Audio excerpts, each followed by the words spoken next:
दोस्तों नमस्कार, कैसे हैं आप सभी। आज हम बात कर रहे हैं स्वास्थ्य विभाग की। ये वही स्वास्थ्य विभाग है जो समय समय पर कार्रवाइयों का ढोंग करता है। ये वही स्वास्थ्य विभाग है जो झोला छाप अनरजिस्टर्ड अस्पतालों को संरक्षण देता है। और ऐसा मैं इसलिए कह रहा हूं कि बीते दिनों जो कार्रवाइयां हो रही हैं उन कार्रवाइयों को देखकर ऐसा ही लगता है। और ये आरोप मेरे नहीं हैं, हम आरोप लगा ही नहीं सकते क्योंकि हमें मालूम है कि हम आरोप लगा के भी कुछ कर नहीं सकते हैं। सच्चाई आप सभी को पता है। बीते दिनों एक डिजिटल पोर्टल ने खुलासा किया था, अस्पताल में तमाम ऐसी चीजों को दिखाया था जिसको आप सभी ने कभी न सोचा था न कभी जाना था। वो चेहरा भी दिखाया था अस्पतालों का कि कैसे एक गरीब मरीज को लूटा जाता है। लेकिन आज जो घटना मैं बताने जा रहा हूं वो घटना कुछ ऐसी है कि एक झोला छाप अस्पताल की लापरवाही ने एक मासूम की जिंदगी को तबाह कर दिया है। बात करते हैं आज छितौनी की। बीते 2 दिनों से एक खबर वायरल हो रही है और वायरल हुई है कि छितौनी कस्बे में एक झोला छाप डॉक्टर के द्वारा एक बच्चे का इलाज किया जाता है। और बच्चे के इलाज किस चीज का किया जाता है? तो दांत का। और दांत का इलाज इसलिए किया है कि उसके दांत में दर्द होता है। वो डॉक्टर के पास जाता है और डॉक्टर उसको इलाज का झांसा देता है। अब इलाज का झांसा देता है और उसका दांत निकाल देता है। मैं हमेशा से कहता हूं आपको उन अस्पतालों में जाना चाहिए जिन अस्पतालों में डॉक्टरों के पास हाइजीनिक या चीजें सब कुछ करने वाली हैं। लेकिन हम थोड़े से पैसे के चक्कर में पहुंच जाते झोला छाप डॉक्टर के पास।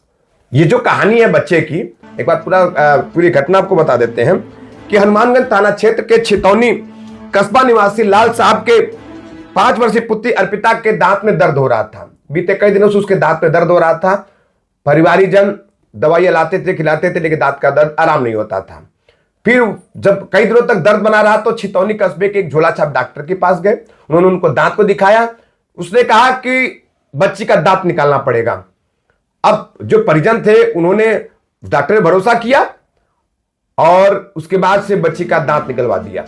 बच्ची के दांत निकलवाने के बाद से दांत में दर्द बना रहा। डॉक्टर उनको लगातार झांसा देता रहा कि अब ठीक हो जाएगा, अब ठीक हो जाएगा, अब ठीक हो जाएगा। लेकिन एक दिन मां बाप के पैरों तले जमीन खिसक जाती है जब ये जानते हैं कि उसके मुंह में जो वो घाव था वो पूरा पस बन चुका है। अब लुटे पिटे परिजन बड़े अस्पताल जाते हैं। बड़े अस्पताल में बताया जाता है कि बच्चे की हालत बहुत ही गंभीर है। उस 5 साल की मासूम का क्या दोष था? उसने तो अभी दुनिया भी नहीं देखी है। उसे अभी पता नहीं कि उसे कुछ बीमारी क्या हुई है। अब इस पूरे मामले में परिवार के भी लोगों ने बातें बताई हैं। पहले आपको उस परिवार के लोगों की बातें सुननी चाहिए कि उन्होंने क्या कुछ बताया है। इसके बाद हम आगे की और कहानी आपको बताते हैं। हम तो थे खड्डा दुकान पे, उसका बिटिया के दांत में दर्द हुआ। दांत में दर्द हुआ तो पापा को बोले दिखा दीजिए। पापा यहाँ लेकर आए तो उसके बाद वो कहे कि दांत हिल रहा, दांत उखाड़ना पड़ेगा। तो दांत दूसरे बच्चों से, जो इंटर कॉलेज में बच्चे जो पढ़ते हैं उन्हीं से सिखाते हैं, उन्हीं से दांत उखड़वा दिए। दांत उखड़वाने के बाद आधा दांत उसी में छोड़ दिए। जब 3 दिन के बाद पता लगा कि सूजन हो गया तो हम लेके खड्डा गए, दांत वाले लोग के दिखाए। वो कहे कि तुरंत लेकर भाग जाइए, आप पढ़ाओ ना। तो फिर उसके बाद इनके पास हम फिर लेकर आए कि आप बताइए क्या ऐसा कर दिए हैं। उसका तो कह रहे हैं कि गलती हो गया, हमको क्षमा करिए, आप कहीं और दिखवाइए। फिर खड्डा में गए, 2 बार दिखवाए। फिर मैं दवा लेकर गया वहाँ सरकारी अस्पताल पे तुरकहा गए तो वहाँ सुई लगवाए। सुई लगवाने के बाद से फिर जो है मैं मेडिकल कॉलेज कल पढ़ावना गया। पढ़ावना कल मैं दिन भर रहा। उसके बाद से डॉक्टर साहब लोग राय दिए कि आप एम्स में लेकर चले जाइए, वहाँ सही हो जाएगा। फिर सुई दवाई कुछ लिखे लोग, सुई दवा हम कराए हैं। फिर अब ये तो हो गई परिजन की बात। अब परिजन बच्ची का इलाज करा रहे हैं और अब वो बच्ची एम्स में एडमिट है, जीवन और मौत से जूझ रही है। अब हालात देखिए कब तक सुधरती है। लेकिन मैं फिर कह रहा हूं, जिले का स्वास्थ्य विभाग आपके स्वास्थ्य को लेकर गंभीर बिल्कुल भी नहीं है। आप ऐसी कोई कार्यवाही बता दीजिए जो एक आम आदमी के हित में हुई हो। आप जब भी देखेंगे तो बड़े बड़े अस्पतालों को प्रश्रय दिया जाता है जो न रजिस्टर्ड है, जो न उनके यहां योग्य डॉक्टर हैं। बहुत सारे अस्पताल ऐसे हैं कि जहां पे डॉक्टरों को ऑन कॉल बुलाया जाता है और बड़े बड़े डॉक्टरों का बोर्ड लगा दिया जाता है। ऐसे ये झोला छाप डॉक्टर हैं। जगह जगह उन्होंने अपनी दुकान खोल रखी है और दुकान खोलने के बाद से अपनी दुकानदारी चलाते हैं। और इनका शिकार कौन बनता है? मासूम लोग, जो गरीब लोग हैं, जिनके पास इलाज के लिए बहुत ज्यादा पैसे नहीं है, वो लोग इनका शिकार बनते हैं और शिकार बनने के बाद से जिंदगी और मौत के बीच संघर्ष करते हैं, जैसा कि ये बच्ची कर रही है। अब इस पूरे मामले पर किसका दोष माने हम?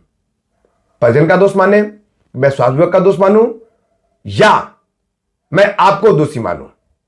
क्योंकि आप सब इन सब चीजों के लिए कभी जगते नहीं हैं, आप इन सब चीजों के लिए कभी बात नहीं करते हैं। आपको धर्म, जाति, पार्टी से फुर्सत हो तब तो आप शिक्षा, स्वास्थ्य और रोजगार की बात करें। आपको फुर्सत हो सोशल मीडिया पर रील्स देखने से तब तो आप स्वास्थ्य, शिक्षा, रोजगार की बात करें। आपको तो अपने पार्टी को, अपनी जाति को, आपके नेता को खुश करना है, तो फिर ये स्वास्थ्य, शिक्षा, रोजगार की बात ही क्यों करनी है? और अगर हम अभी भी नहीं सुधरे तो स्थिति और भी गंभीर होने वाली है। काश कि ये परिवार, देखिए इस घटना के एक और पहलू है कि काश कि हमारी स्वास्थ्य व्यवस्था मजबूत होती। आप जाते हैं अस्पतालों में, आपको इलाज के नाम पे क्या मिलता है? टकी टकाई 4 से 5 गोलियां मिल जाती हैं। बुखार हुआ तो वही दे दिए, दांत दर्द हुआ तो वही दे दिए, आंख में दर्द हुआ तो वही दे दिए, और गंभीर से गंभीर बीमारी तो वही दवाई दे दिए। इससे भला होता है, इससे चीजें हो पाती हैं। लेकिन क्या है, हमने कभी इसके लिए बात नहीं की है, हमने कभी इस पर चर्चा ही नहीं की है। हमने हमेशा से बात की है जिन मुद्दों की, हम फंसते हैं औरंगजेब पे, हम फंसते हैं बाबर पे, लेकिन कभी किसी पे आपने सुना है कि किसी ने अच्छी शिक्षा के लिए, किसी ने अच्छे स्वास्थ्य के लिए, किसी ने अच्छे रोजगार के लिए धरना प्रदर्शन किया है? क्योंकि इससे आम जनता का फायदा होना है, और आम जनता खुद जागरूक नहीं है तो किसी और की बात क्या ही करनी है। वीडियो पे क्या प्रतिक्रिया कमेंट करके बताइएगा। वीडियो शेयर करने के लिए नहीं कहूंगा, ये आपके हित की जुड़ी बात है, आपकी जन समस्याओं से जुड़ी बात है, ये आपका काम है शेयर करना। धन्यवाद, जय हिंद। मामला सामने आया है जो कि कई लोगों से पता चला है, लेकिन मरीज यहाँ तक, मरीज को हमने देखा नहीं क्योंकि यहाँ अस्पताल तो नहीं आया था, लेकिन ऐसी बात पता चल रही है कि किसी ने ज्वाला साहब डॉक्टर से इलाज कराया है, जो कि अपने आप को दांत का डॉक्टर बताते हैं, और उसके बाद इसका इन्फेक्शन हो गया, बड़ा घाव बना हुआ है गले में, जिसका इलाज एम्स से पूरा प्रोसेस चल रहा है। और उस प्रकरण में हम ये कहना चाहेंगे कि उसको हम इस मामले को संज्ञान में लेते हुए इस पर एक टीम बनाकर उस मामले का जांच कराकर और जैसा होता है कार्रवाई की जाए।